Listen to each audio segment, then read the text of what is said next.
My name is Charlotte Smith and I will be presenting a summary of welfare concerns in the horse racing industry. The PowerPoint today will look into the definitions and explain the justification for the chosen topic, moving on to looking at welfare problems associated with the horse racing in husbandry, training techniques when injured and death, before ending with a summary conclusion. Horse racing is defined in the Oxford Dictionary as a sport in which horses with riders race against each other. Horse racing is a well-established sector with a revenue of $1 billion in 2020, which is down substantially from $5.74 billion in 2009. Horse racing was estimated to have contributed $300.2 million to the UK economy in Yorkshire alone prior to COVID. This emphasises the amount of money spent and generated. Many people like horse racing for the social aspect as well. Hundreds of people may attend ladies' days, which are designated to dressing up, drinking alcohol and betting on horses at the races. Because horse racing is so popular, it is often challenged by the public and animal welfare organisations. Therefore, it is vital to conduct research and raise awareness about the welfare of horses who are bred, reared and raced. Concerns regarding husbandry, training techniques and the welfare of horses that are injured are all addressed. Assessing welfare concerns can help promote better welfare, improve standards of practice and, if necessary, the abolition of horse racing. First and foremost, husbandry. It is critical to regulate workload and environment for a thoroughbred racing horse while taking the animal's behavioural and physical phenotype into consideration. Thoroughbred racehorses are sociable creatures. However, because of the nature of racing industry, the first fundamental need for a social animal, social interaction, is inhibited by the stable structure. The environment and interactions between conspecifics are volatile because stables prevent physical and visual contact between individuals, and the rate at which horses are replaced renders relationships that are formed unstable. Recently, McGatt et al. Identified stable design as high on the list of industry stakeholder concerns for welfare, noting that stereotypical behaviours are commonplace. This could be due to the fact that horses are isolated to single stables for up to 13 and 14 hours. Stereotypical behaviours are seen in horses who do not have access to enrichment and stimulation. They are often utilised as indicators of stress in an animal, thus highlight that welfare has been negatively affected when exhibited. Furthermore, the diet and rate at which a racehorse is fed deviates greatly from their natural feeding pattern. Thoroughbred racehorses will naturally graze around 60 to 70% of the daytime and 30 to 40% of the night time to support the gastrointestinal tract. However, it is common in the racing industry for horses to be given a limited portion of food and have their hay consumption restricted. On the other hand, there are benefits to locomotion and feed restriction, which include improved performance and energy maintenance. However, as Bargamer et al. Explains, contrary to popular belief, horses do not realise when energy intake surpasses the horse's demand, thus the ability to graze continuously is essential to promote good welfare and avoid the compromisation of natural feeding behaviours. Moreover, McGatt et al. Stresses the harmful influence that stable design and natural feeding patterns have on racehorses, stating confinement and concentrated feed contribute to the development of stereotypical behaviours. Previous studies on the causes of stereotypies in racehorses, such as those undertaken by Wilkins et al. And Tadrick et al., support this statement, who suggest that stereotypical behaviours are exhibited as a coping mechanism by horses who are bored, isolated, and whose locomotion activity and feed is restricted. This could explain why stereotypies are so common in the horse racing industry, as racehorses are often restricted to unnatural exercise routines and feeding patterns. Some common stereotypies listed on the British Horse Society's website include crib biting, where the horse grasps on hard surface, as seen in Figure 7, wind sucking, which is similar to crib biting, but the horse just sucks in air without grasping a hard surface, box walking, which is repetitive pacing or walking in circles, and weaving.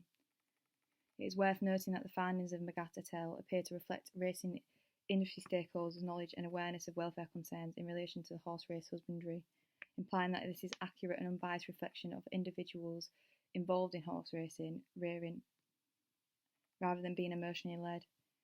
This emphasises the potential for stakeholders to raise awareness to enhance horse welfare. We look at training methods. A racehorse trainer's aim is to shape the horse into a champion, and this is achieved by preparing the horse to perform in anaerobic conditions, and is accomplished by training the horse's body to increase blood oxygen capacity and postpone rapid lactic acid buildup. Tongue ties are a popular and controversial piece of equipment. Tongue ties are used to improve a rider's control of the horse, respiratory performance, by keeping the horse's tongue from falling over the bit and prevent the horse from choking during high-intensity races. The tongue is attached to the lower jaw as seen in Figure 5. Tongue ties were banned in Germany in 2018 due to animal welfare concerns. Despite this, they are still permitted in the UK horse racing industry. The welfare concerns with tongue tie relates to whether they improve performance and airway function or just cause stress in the horse. 4 tongue ties. Chalmers et al. Utilised a novel ultrasound technology to study the impact of tongue ties on the internal upper respiratory system of horses. Results support the use of tongue ties, concluding that tongue ties improve the position of upper airway structures in a way which was favourable for upper airway stability. However, horses were only evaluated in the study while they were resting, and increased exercise intensity can significantly change the structure of airways. Furthermore, no stress-related behaviours or physiological markers were recorded, so the effect on the horse was not assessed. These findings are consistent with those of Baccarat et al., who observed that individuals who employed tongue ties had a greater chance of advancing through the race stages and earning significantly more money. On the other hand, Franklin et al. Assessed 6 horses with dorsal displacement of the soft palate, DDSP, on a treadmill at high intensity. DDSP is a performance-limiting condition caused by the trachea obstruction larynx.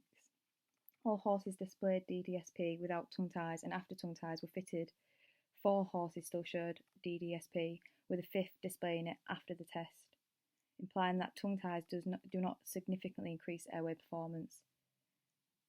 Cornelius et al. Conducted a similar analysis with 5 healthy horses to evaluate airway function and concluded that tongue ties had no effect on airway function. However, tongue ties may be more effective in horses with health conditions such as DDSP. Conversely, Lemar-Marsh researched stress reactions of horses with fitted tongue ties at rest in 2017. This is significant since tongue ties are fitted at the stable and can be left on for up to 30 minutes following a race. 6 horses had previous experience with tongue ties, whereas the other 6 did not. In horses with a tied tongue, the findings revealed an increase in stress-related behaviours and cortisol levels. Horses having prior experience with tongue ties also demonstrated higher stress-related behaviours, such as gaping and head tossing, than horses with no prior experience. These findings directly refute Pollock et al. 2016, who proposed that habituating the horse to a tongue tie could improve welfare. Furthermore, some behaviourists believe that horses try to get their tongues over the bit because the jockey applies too much unnecessary pressure to the tongue. According to learning theory, negative reinforcement, removing the pressure from the horse's tongue when it attempts to place the tongue over the bit, unintentionally rewards the horse, encouraging them to repeat such a behaviour. Overall, Chalmers et al., Baraxi et al., Franklin et al., and Cornelius et al. Assessed whether tongue ties could be used to enhance performance rather than the influence the equipment had on a horse. The results suggest that tongue ties do not significantly enhance airway structure and performance in healthy horses, but horses with DDSP may benefit. Unfortunately, in studies assessing stress, tongue ties did elicit behavioural and physiological indicators of stress in horses. As a result, regulations on tongue ties, as well as further study into learning theory influence, could assist jockeys in not overexerting pressure on the horse, preventing the horse from inadvertently repeating behaviours that do not benefit it. This has the potential to result in the removal of tongue ties, which would improve horse welfare and be more ethical. Next, training age. There is still dispute in the industry about the best age to begin training a horse to reduce the risk of injury. This is because the rigorous training that racing horses undergo increase the danger of musculoskeletal issues, which are regarded as the leading cause of racehorse turnover. We can objectively evaluate if racing horses at the age of 2 increases or lowers the risk of damage by analysing epidemiological, bone and articular cartilage research. According to Hitchens et al. Meta-analysis research, racehorses that begin training at the age of 2 have a lower risk of fatal musculoskeletal injury than horses that begin training at the age of 3 or 4. This could be due to the 2-year-old racehorse's capacity to adjust to dynamic pressures exerted on the bone faster than older horses. However, due to being stabled in single stalls and thus unable to express natural exercise patterns, 2-year-old horses have been proven to be more at risk of dorsal metacarpal disease. Furthermore, putting 2-year-old horses in single stalls during early training causes bone deconditioning and loss. Due to bone deconditioning and loss caused by early stabling, buck shins are a common injury seen in young horses, as is impaired joint development. Joint damage is caused by the sprints 2-year-old horses are subject to during early training. Strenuous and natural exercise, like high-intensity sprints expected and exhibited during the training of racehorses, inhibit natural cartilage function and formation between joints, resulting in joint damage and impaired development. Given that natural exercise may strengthen cartilage while immobility impairs it, more research is necessary to assess the precise balance between the frequency of exercise that benefits cartilage function and the frequency of exercise that hinders cartilage function. Joint damage, metacarpal disease, and bone loss and buck shins all increase injury risk while racing and have the potential to end a racehorse's career. Such injuries may be less common in horses who begin training at an older age, since they are permitted more time in pastures, hence benefit from natural exercise routines and joint development.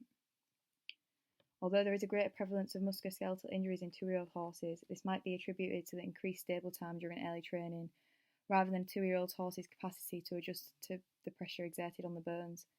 Placing regulations on what age a horse can start training for a race could result in improved welfare, as it has the potential to reduce injuries observed in horses. Now on to fatalities. Death related with racing is frequently highlighted as a welfare issue. According to Animal Aid's Horse Death Watch website, 159 horses on average died in racing accidents in the UK alone between 2007 and February 28, 2020. This data is backed by the British Horse Racing Authority 2018 report figures, which reveal that from 2011 to 2017, 181 horses died annually on average, as seen in Figure 14. Considering that Animal Aid's research was conducted over a longer duration, the results could have a lower statistic. This, however, does suggest that Animal Aid's research results are accurate.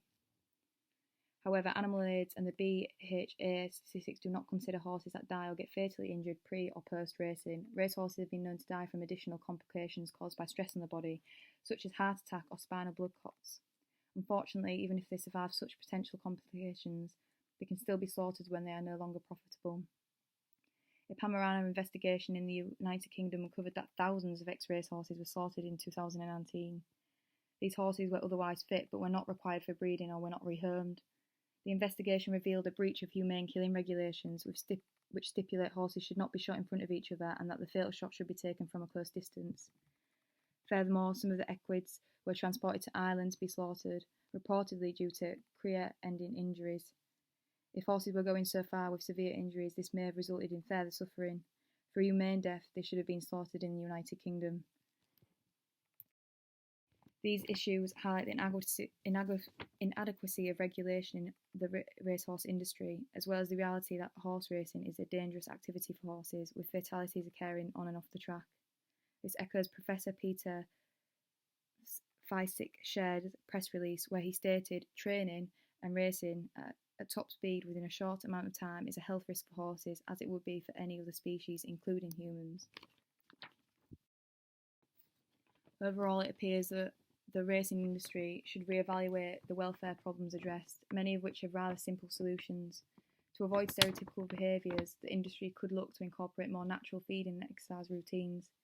An effort to implement stricter regulations on training equipment and possibly prohibit the use of tongue ties on horses could save healthy horses from suffering physically and psychologically, while also providing the industry with an opportunity to learn about learning theory and apply such knowledge to create new training paradigms. Additionally, training age restrictions could prohibit horses from being trained and raced when they are too young, thereby preventing harm to their bodies that may otherwise occur.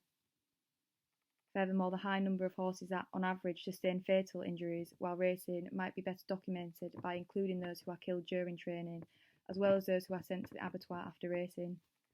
This would provide a more accurate figure of the fatality rate and, as a result, provide greater industry transparency.